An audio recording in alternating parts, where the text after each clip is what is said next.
Welcome to Surmount classes. Surmount classes के online platform पर आप लोगों का वेलकम। तो स्टूडेंट्स, बहुत समय के बाद हम यहाँ पर यूट्यूब पर ऑनलाइन आए हैं। खैर देख लीजिए, यूट्यूब पर आज हम बात करेंगे क्लास 10th की और क्लास 10th के चैप्टर 8 ट्रिग्नोमेट्री की हम बात करेंगे। और ट्रिग्नोमेट्री में आज हम थोड़े से बेसिक कंसेप्ट देखेंगे कि किस तरीके से ट्रिग्नोमेट्री में एक्चुअली क्या होता है। पहले तो उन स्टूडेंट्स को मैं बता दूं जो स्टूडेंट्स ट्रिग्नोमेट्री को बहुत टफ समझते हैं। ट्रिग्नोमेट्री उन 10th क्लास का, जो 10th क्लास में ट्रिग्नोमेट्री है, वो सबसे चीप और सबसे इजी बोल सकते हैं, सबसे इजी चैप्टर है। होल चैप्टर में से जितने भी आपके पास चैप्टर हैं उनमें से सबसे इजी अगर कोई है तो वो ट्रिग्नोमेट्री है। बस ये थोड़ा कंसेप्चुअल है और फॉर्मूला बेस्ड है। इसके अगर फॉर्मूले और जो इनके फॉर्मूले के बीच रिलेशन है, अगर आपको वो रिलेशन आपके माइंड में उस रिलेशन की पिक्चर सेट होगी तो आप लोग बहुत इजीली इसको कर पाओगे। और बहुत इजी क्वेश्चन आते हैं इसमें, या सीबीएसई हो या यूके बोर्ड हो। ये जो लेक्चर है, हम इस लेक्चर में जो ये यूट्यूब पर फिलहाल हमने स्टार्ट किया है, इसमें होल ट्रिग्नोमेट्री चैप्टर करेंगे, यानी पूरा 8 चैप्टर करेंगे। ट्रिग्नोमेट्री के जितने रेशियो हैं उनको पढ़ेंगे, रेशियो के बीच जो रिलेशन है उनको पढ़ेंगे, और सबसे शुरू में हम इसका इंट्रोडक्शन पढ़ेंगे। और इंट्रोडक्शन में ही हम तो इसके में जैसे एक बेसिक टेबल होती है, जो वैल्यू टेबल होती है, जिससे बेसिकली हमें वैल्यू पता चलती है, साइन 30 कोस 30। तो ये भी स्टूडेंट्स के लिए एक बड़ा इश्यू है कि इसको किस तरीके से लर्न करें। तो वो लर्न नहीं करना, एक्चुअली वो सब कंसेप्ट बेस मैं बताऊंगा कि किस तरीके से सेटअप करना, किस तरीके से आपके अपने माइंड में पिक्चर सेट करनी है उन वैल्यू की। और देखो, इस एक्सरसाइज में यानी ट्रिग्नोमेट्री चैप्टर में आपको बुक के भरोसे नहीं रहना या नोटबुक के भरोसे नहीं रहना, नोटबुक में वैल्यू लिख के रखो और आप वहां से देख लो, ऐसे नहीं हो पाएगा। इसमें अगर आपको ये अच्छे से सीखना है तो माइंड सेटअप रखना है, माइंड में फॉर्मूले और माइंड में वैल्यू को सेटअप रखना है। खैर ये मैं बताऊंगा आपको। तो इसमें हम पहले सबसे शुरू में तो बात करते हैं रेशियो, यानी ट्रिग्नोमेट्री रेशियो की मैं बात कर रहा हूं। तो ये रेशियोज क्या होते हैं?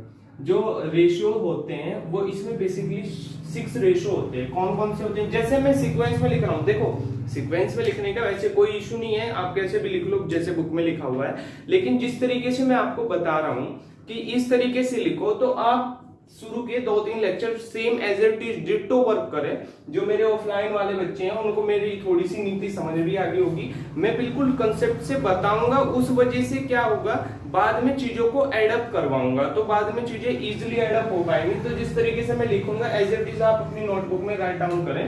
तो जैसे मैं शुरू में लिख दूंगा साइन, तो आपको साइन ही लिखना है शुरू में, ऐसा नहीं कोस लिख दोगे, फिर कॉस, फिर टेन, और फिर कॉसेक, फिर सेक, और फिर कॉट।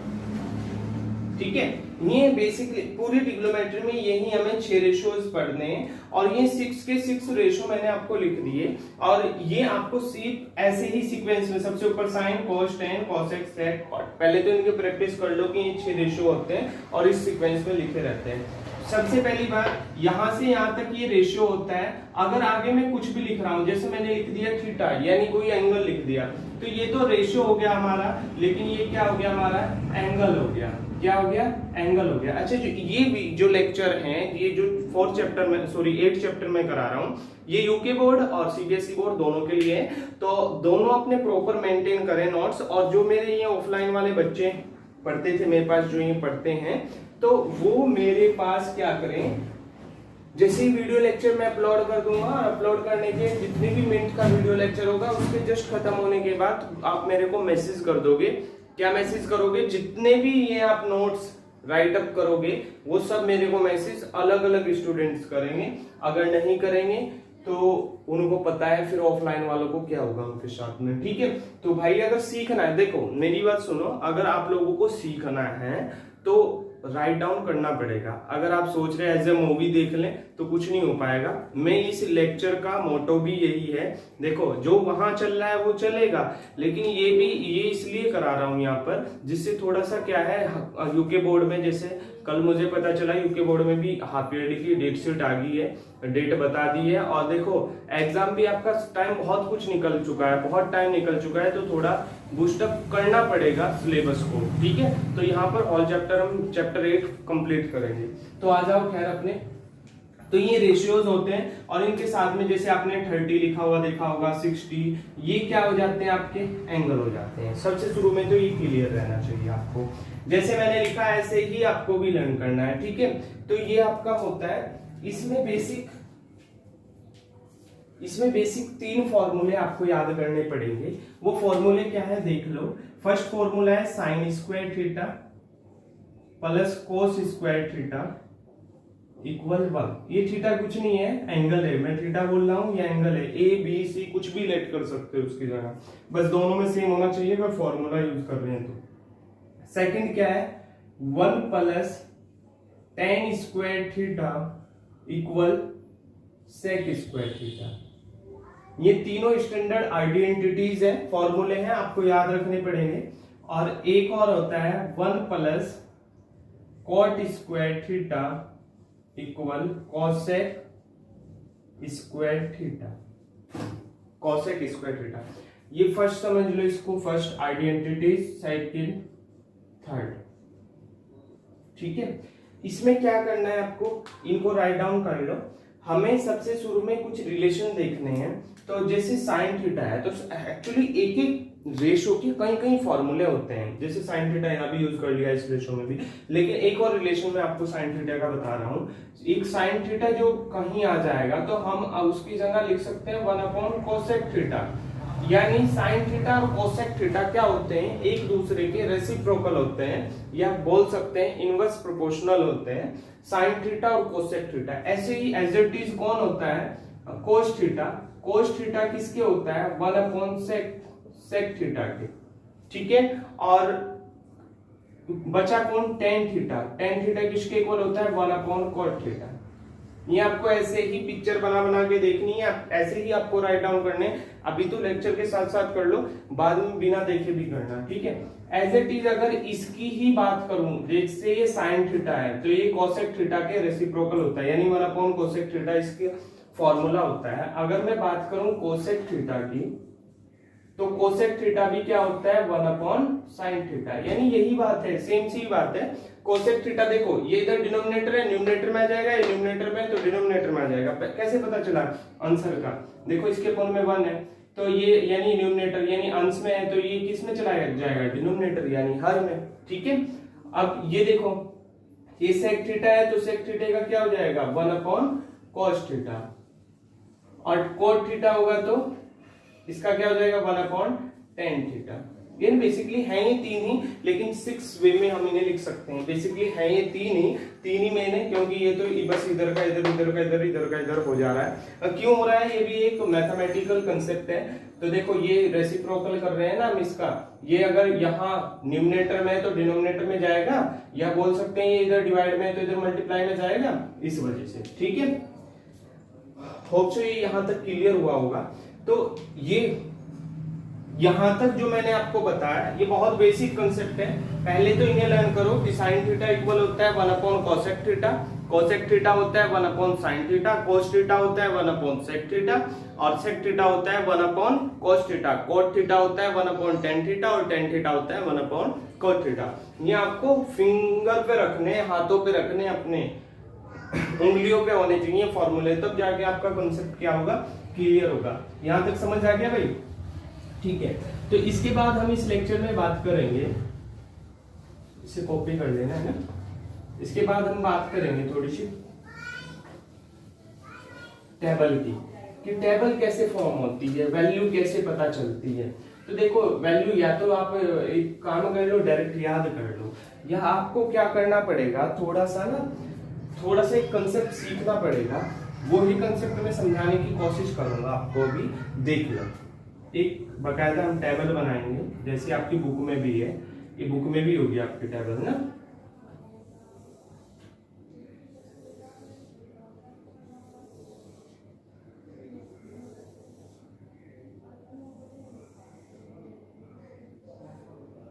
लिखूंगा थीटा,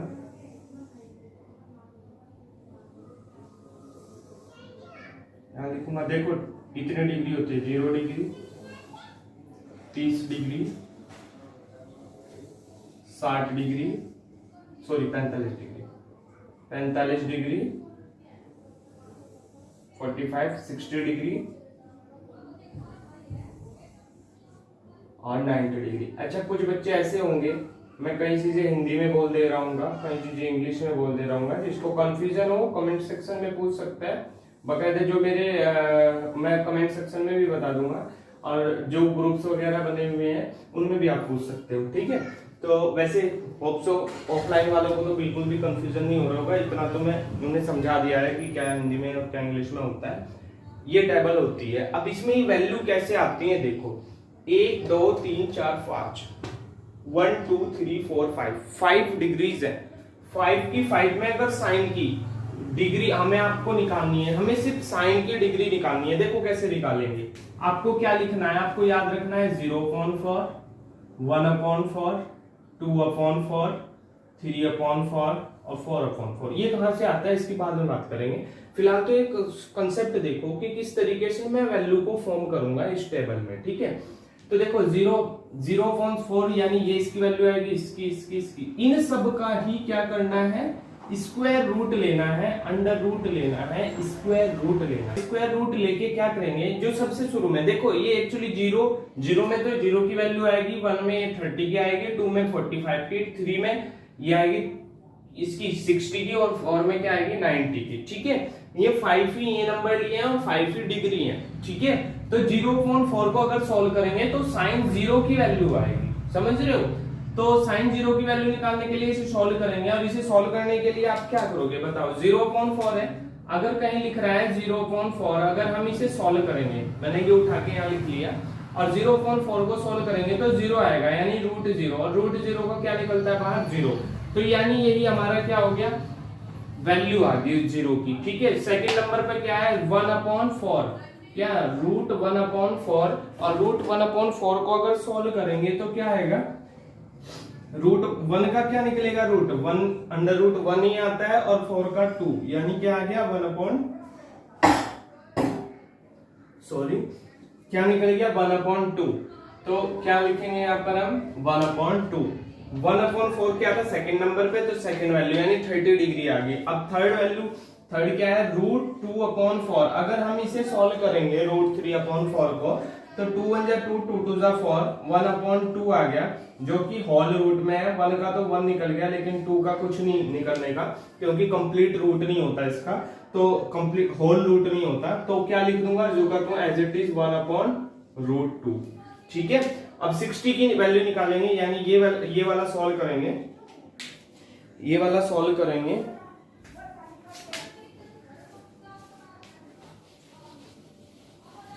कौन सा रह गया भाई जो सॉल्व नहीं हुआ, √3/4। √3/4 को अगर सॉल्व करेंगे तो क्या आएगा, देखो √3 का तो कुछ नहीं, √3 जो का तुम बाहर नहीं निकलेगा रूट से, 4 का निकल जाता है 2, तो √3/2 क्या आ गया, √3/2, ठीक है। अब 90 की वैल्यू यानी √4/4। अच्छा क्या कर रहा हूं, कुछ नहीं, पहले इसकी निकाली यहाँ लिख दी, इसे सॉल्व किया यहाँ लिख दिया, इसे सॉल्व किया यहाँ लिख दिया, इसे सॉल्व किया यहाँ लिख दिया, और इसे सॉल्व किया सबसे लास्ट में। और इन्हें याद करने का कोई तरीका है ही नहीं। 0/4, 1/4, 2/4, 3/4, 4/4, कितना इजी है देखो। सबका क्या ले लो, स्क्वायर रूट ले लो, कुछ भी नहीं करना। तो √4/4, तो 4 से 4 कैंसिल हो गया, क्या आ गया 1/1, और 1 का क्या आ जाता है बाहर 1, तो क्या आ गई फाइनल वैल्यू 1। अब एक रिलेशन होता है साइन में और कोस में, या तो ये समझ लो साइन और कोस क्या होते हैं एक दूसरे के, एक कैस्केड रिलेशन होता है। देखो इसकी वैल्यू जो यहाँ है वो 0 में आ जाएगी, जो वैल्यू यहाँ है वो यहाँ आ जाएगी, जो वैल्यू यहाँ है वो यहाँ है, वो यहाँ, जो यहाँ है वो यहाँ। समझे होंगे तो मेरी बात, ठीक है, नहीं तो देख लो दोबारा से। जो वैल्यू 90 की होगी वो कोस में 0 की हो जाएगी, जो 60 में साइन की होगी वो वैल्यू कोस में किसकी हो जाएगी, कोस की बात हो रही है, कोस में 30 की हो जाएगी। जो 45 की होगी वही कोस में भी 45 की वही वैल्यू होगी, जो साइन में 30 की होगी वो कोस में 60 की हो जाएगी, देखो 60 है, और जो 0 की होगी वो किसकी हो जाएगी 90 की। यानी जो ये वैल्यू है ना, जो ये ऐसे वैल्यू पड़ी हुई है, जो ये ऐसे वैल्यू पड़ी हुई है, इनको क्या कर देना है, ऐसे पलट देना है। ऐसे वैल्यू पड़ी हुई है अभी, इन्हें ऐसे लिख देना, यानी ये 1 वहां लिख दो, ये √3/2 यहां लिख दो,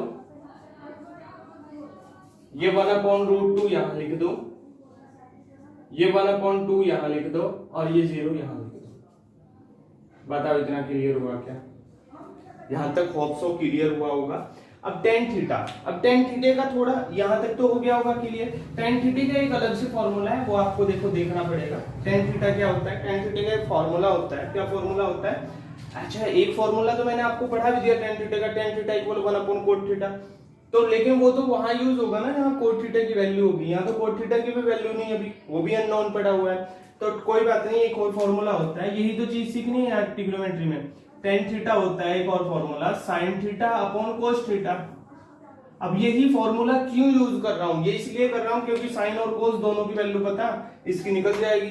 तो देखो कैसे, इसका मतलब टेन थीटा क्या कहता है वो समझ लो। टेन थीटा कहता है अगर साइन थीटा भी आपके पास है और कोस थीटा भी आपके पास है, तो जो साइन थीटा में उसे तो अंश में रख लो यानी न्यूमरेटर में रख लो जो साइन थीटा है। तो साइन थीटा क्या है? अगर ये वैल्यू निकालनी तो ये दोनों वैल्यू लूंगा। क्यों लूंगा दोनों? क्योंकि ये भी जीरो की, ये भी जीरो की। देखो अगर थीटा निकालना है तो यहाँ भी थीटा होना चाहिए, यहाँ भी।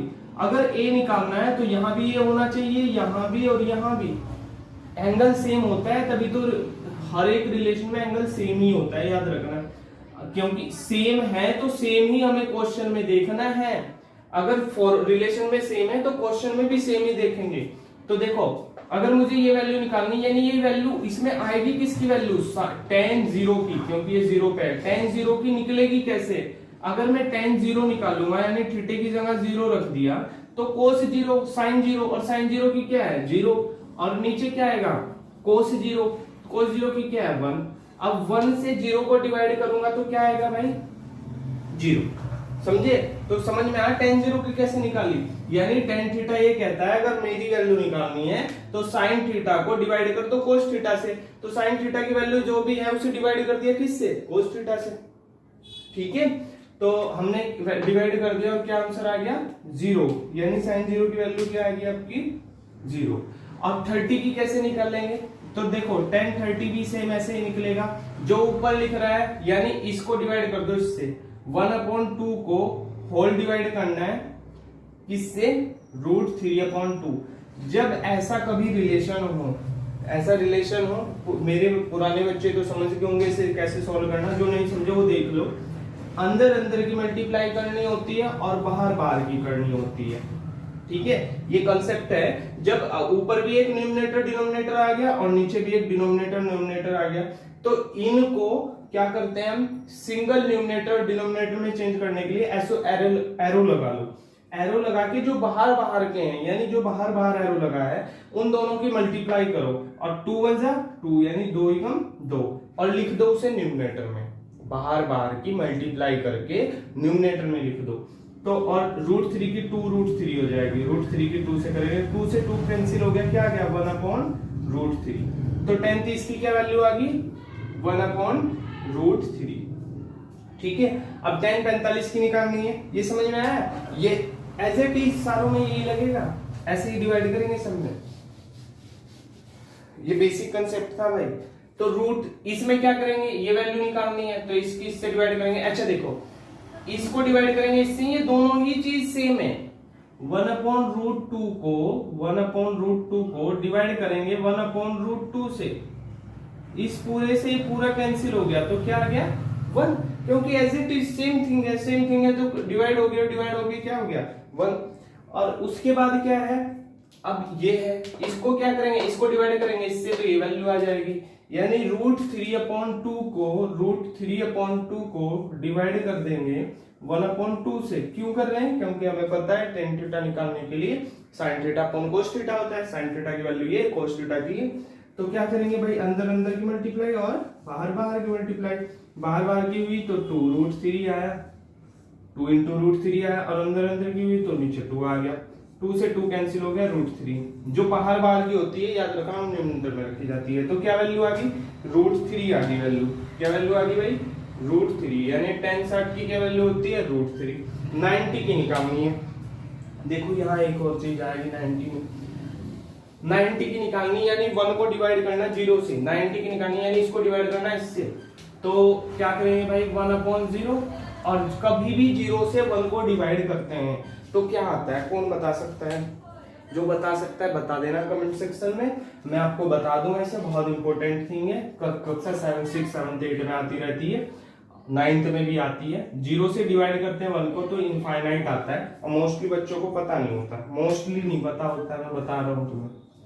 तो अब से अगर किसी को पता हो तो अच्छी बात है, नहीं पता तो याद रखना इनफाइनाइट, ठीक है। 0 से जब भी डिवाइड करते हैं, क्योंकि रेशनल नंबर का डेफिनेशन ही ये होती है p अपॉन क्योंकि फॉर्म में लिखा जाता है और क्यों नॉट इज इक्वल टू 0, लेकिन यहाँ क्यों क्या आ गया 0 आ गया, यानी डिनोमिनेटर 0। इतनी बात समझ में आ गई। अच्छा, जितनी ये 3 वैल्यू अगर किसी को निकालनी आ गई है तो ये समझो उसका तो उसे तो पूरा प्रॉपर क्वेश्चन आ गया, प्रॉपर आ गया, प्रॉपर टेबल बनानी आ गई। ये 3 वैल्यू ही है। देखो एक तो बहुत इजी है जो कि 0.4, 1/4, 2/4, 3/4, 4/4 से वैल्यू निकाल देंगे। सेकंड क्या कर देंगे, कैस्केड है ना, ऐसे। और फोर्थ क्या है, tan थीटा, एक फॉर्मूला यूज करेंगे, tan theta equal sin theta upon cos theta. अब देखो cosec थीटा, sec थीटा और cot थीटा कितना इजी है, ये हद से ज्यादा इजी है। मैंने आपको अभी एक रिलेशन बताया था, sin थीटा इक्वल होता है 1 cosec थीटा, ये बताया था। यानी अगर sin थीटा यानी sin की कोई वैल्यू है 2, क्या वैल्यू है 2, तो अगर मुझे cosec थीटा की वैल्यू चाहिए, cosec थीटा की, तो क्या करूंगा, cosec थीटा की वैल्यू चाहिए तो sin थीटा की मुझे गिवन है 1 इसमें रख दूंगा, cosec थीटा निकालूंगा, और cosec थीटा निकालने के लिए इसे पलटना पड़ेगा, cosec थीटा को ऊपर लाना पड़ेगा, तो आंसर क्या जाएगा 1/2। या आप डायरेक्टली समझ लो, अगर मुझे गिवन है sin थीटा और cosec थीटा चाहिए, sin थीटा कितना गिवन है 2, कितना गिवन है 2, sin थीटा कितना गिवन है 2 गिवन है, तो हमें cosec थीटा निकालना, तो क्या आएगा उसे डिनोमिनेटर में ले जाना, जो भी नंबर है उसे पलट देना। देखो 2 का मींस है 2/1, 2 का मींस क्या होता है 2/1। अगर इसे पलटूं तो क्या आएगा, पलट दूंगा तो क्या आएगा 1/2, समझ रहे हो। अगर कोई वैल्यू 3/2 गिवन है तो इसे पलट के क्या आएगा 2, ऐसे 2/3। लेकिन थोड़े से केस इसमें ऐसे हो जाते हैं, जैसे एक वैल्यू आ गई √3, तो इसका क्या पलटो, अब तो आप समझो ना, जिसके नीचे कुछ नहीं होता 1 होता है, तो इसे पलट के लाऊंगा तो 1/√3, समझ रहे हो। यानी पलट के क्या आ जाता है, उसका रेसिप्रोकल यानी आ जाता है, और रेसिप्रोकल रिलेशन ही है जो ये लिख रहा है आपको मैंने बताया। तो ये देखो sin 0 की 0 है, अगर sin का cosec के साथ होता है, देखो मैं बता दूं आपको, इसलिए लिखवा है, इसका रिलेशन इसमें मिलेगा, cos का रिलेशन sec में मिलेगा, और tan का रिलेशन कॉट में मिलेगा। जिसे कंफ्यूजन है वो इस चीज को भी साइन कर लेगा। अभी जो फॉर्मूला लिखवाए थे इधर साइड में ही, वो sin थीटा बराबर क्या लिखवाया था 1 cosec थीटा, और cos थीटा इक्वल लिखवाया था 1 sec थीटा, और tan थीटा लिखवाया था 1 cot थीटा। तो ये चीज समझ में आई आपको यहाँ तक। यहाँ जो मैंने बताया cosec थीटा निकालना, तो cosec थीटा 0 का रेसिप्रोकल कर दो, 0 का उल्टा कर दो।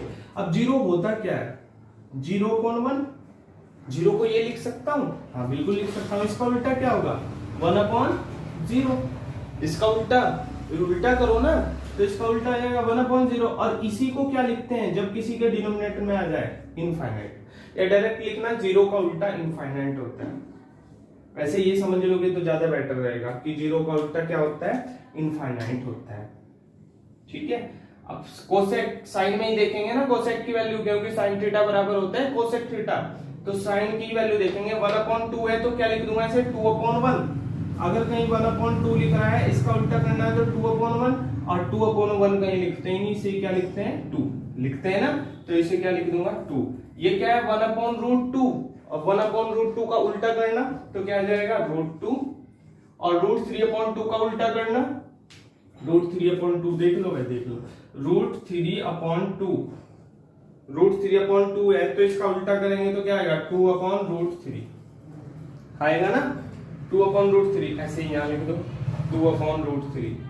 और ये 1 है, अच्छा 1 का उल्टा क्या होगा 1/1, और उसका उल्टा भी 1/1, यानी 1 ही आएगा, ठीक है।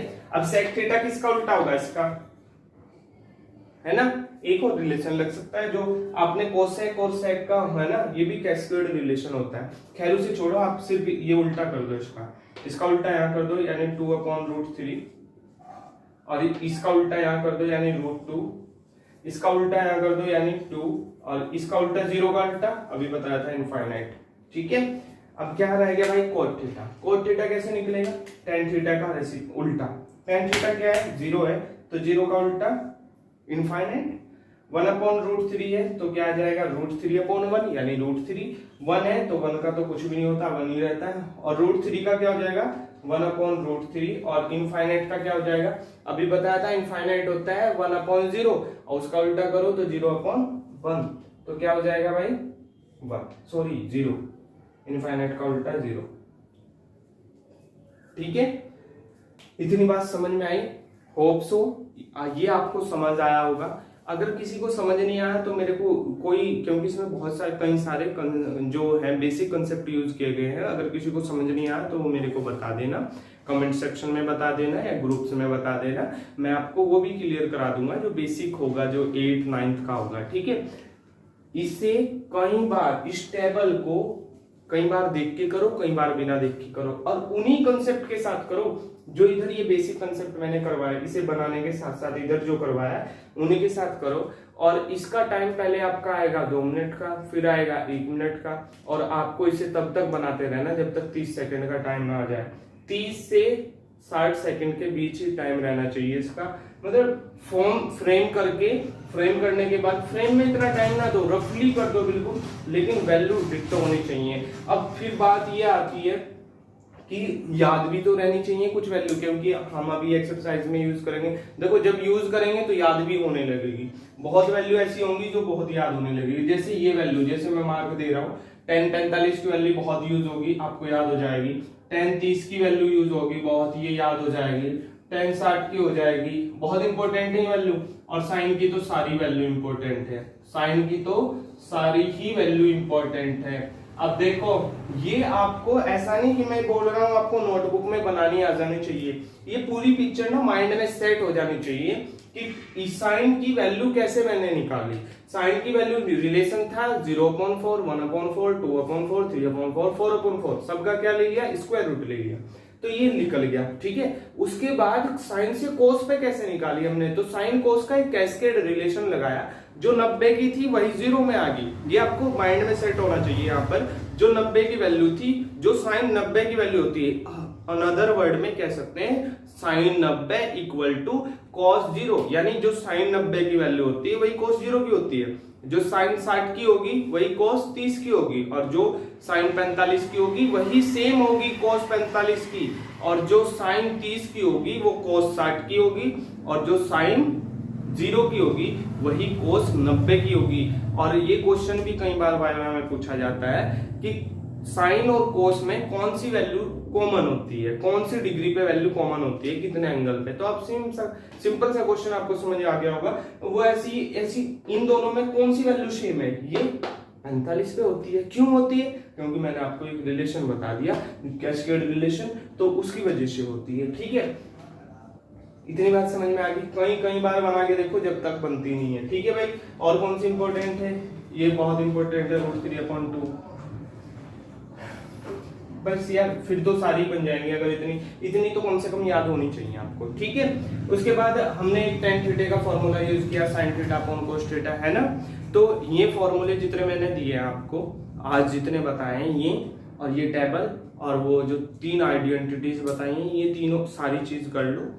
मेरे को करने के बाद आप लोग मोस्टली बच्चे, जितने मोस्टली नहीं, जो ऑफलाइन के जितने भी बच्चे थे, ये लोग तो मेरे को भेजेंगे ही भेजेंगे। ठीक है, जो आपको मैंने बोल दिया है क्या भेजना है, फोटो लेके भेज देना है, जैसे भी मुझे देखना है सिर्फ। और जब भी मैं ऑफलाइन बुलाऊंगा आप लोगों को तो देखूंगा कि कहाँ किया था, और इसका बकायदा टेस्ट भी लिया जाएगा जब आप लोग ऑफलाइन आओगे। ठीक है, दूसरी बात सेकंड थिंग ये है, तो घबराने की कोई बात नहीं है, सिलेबस हो जाएगा, टाइम से हो जाएगा सॉरी, तो कोई इसमें घबराने वाली बात नहीं है, मैं हर तरीके से आप लोगों को कोऑपरेट करूंगा। सेकंड थिंग ये है कि थोड़ा लाइव का सिस्टम मैं सोच रहा था करना, एक्चुअली अभी लाइव हो नहीं पाएगा। लाइव करने के लिए 1K के आसपास सब्सक्राइबर चाहिए, तो इस चैनल में सब्सक्राइबर बढ़वाने के लिए अपने फ्रेंड वगैरह से कैसे भी सब्सक्राइब कर दिया करो, जिससे हम लाइव सेशन बाद में कर लें, समझ गए। मोटेलाइज वगैरह का कोई मोटो नहीं है मेरा, बस ये है कि हाँ मैं लाइव अटैच हो सकूं आप लोगों से। अगर मैं यूट्यूब पर भी कोई सेशन वो करता हूँ तो आप लोग अपने दोस्तों वगैरह से क्या करा दें, सब्सक्राइब करा दें। देखे ना देखें वो उनकी मर्जी है, जब कंटेंट वो देखने की कोशिश करेंगे एक बार तो शायद देख भी लेंगे, ऐसी बात नहीं है। तो होप सो आपको समझ आया होगा। आज इतना ही करेंगे, कल से हम एक्सरसाइज करेंगे 8.1 और उसमें हम पहले आप पढ़ के आना राइट एंगल ट्रायंगल क्या होता है। वैसे तो मैं बताऊंगा क्योंकि इसमें राइट एंगल ट्रायंगल का भी बहुत बड़ा रोल है ट्रिग्नोमेट्री में। एप्लीकेशन ऑफ ट्रिग्नोमेट्री और ट्रिग्नोमेट्री दोनों ही चैप्टर में बहुत यूज है राइट एंगल ट्रायंगल। खैर कल हम इसकी बात करेंगे कि किस तरीके से वो यहाँ इंपॉर्टेंट है, किस तरीके से हम उसे पढ़ेंगे। बस फिलहाल तो आप इतनी स्ट्रेटेजी बना लेना कि किस तरीके से ये बेस है इस चैप्टर का, कितने इसमें रेशो है, रेशो और एंगल साथ में लिखा जाता है ऑलवेज। कहीं साइन नहीं मिलेगा आपको, साइन थीटा यानी साइन 0, साइन 30, साइन 60 ऐसे ही मिलेगा। तो आपको सिर्फ इतना स्ट्रेटेजी बना के आनी है कल को, और कल मैं इससे नेक्स्ट कराऊंगा और ये होल 8 चैप्टर हम यूट्यूब पर कंप्लीट करेंगे, मेक श्योर, ठीक है। तो खैर ओके, थैंक यू।